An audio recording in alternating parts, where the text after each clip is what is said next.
My name is Mike McBride. I work as a litigation support specialist at a law firm downtown that I'm not going to name because I'm not on the clock.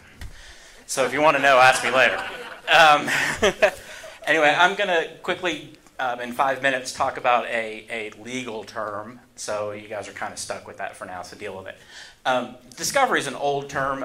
It's something that's gone on in the legal community for years and years and years, where your side gathers all your information, the other side gathers all their information, and then you swap it before you go to trial. But in recent years, this has become sort of a cluster and a huge mess. So before I get into describing that, I just want to say that I am not a lawyer. This is not legal advice. If you take this as legal advice and go make a decision, you're probably an idiot. So just leave that alone. Back in the old days, in discovery, of course, if Mr. Wilson was suing your company, your lawyer would go around to the filing cabinet, pull out the Wilson file, and you're pretty much done. That was it. It's very quaint, isn't it? Nowadays, though, that doesn't work that way. We've got data all over the place. Everyone in this room has a desktop or a laptop at home, at least, right? Probably more than one, probably a bunch. You've got hundreds of gigabytes of data stored on hard drives in your house. A lot of you guys have iPhones and Blackberries. Again, you're processing more data, storing more data, doing all kinds of neat stuff with your phone, but it's more data. Even folks who have old crappy phones are getting text messages and taking photos and logging their calls, and it's keeping track of all this data. Again, more data being collected, more data that you're creating. A lot of you guys work in IT. I know a lot of you guys do. And you go to trade shows. How many of you guys have like a dozen thumb drives laying around with various vendors stamped on them? I do. I've got a whole bunch. Again, another place you're storing data, another place where you could lose track of where your data is.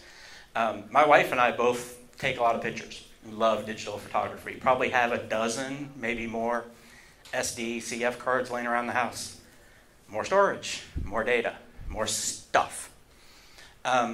Heck, even your freaking GPS is tracking data about where you go and creating more data that you may need to produce at some point, you may need to find. And then, of course, in this room, I know you guys are all social media, Web 2.0 junkies. How many different sites are you sending data to, storing data on? 1, 5, 10, lost count? Yeah, I thought so. I have too. More data. All that stuff you're posting out into the cloud is just more data that you may need to find someday.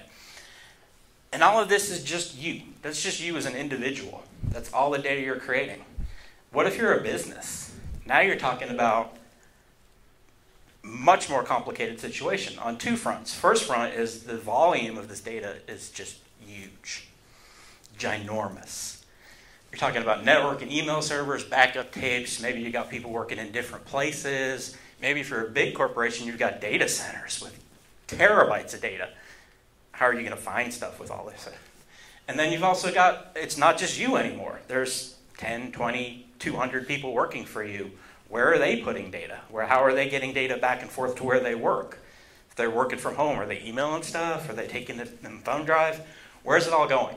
So the question is, who knows where all your data is? Do you know? Does somebody in your IT department know? Does no one know? And if no one knows, why is that important? This next slide you're going to love, I swear. This is an electronic discovery reference model, and every presentation I've ever seen about e-discovery has this slide in it, so I'm making you look at it.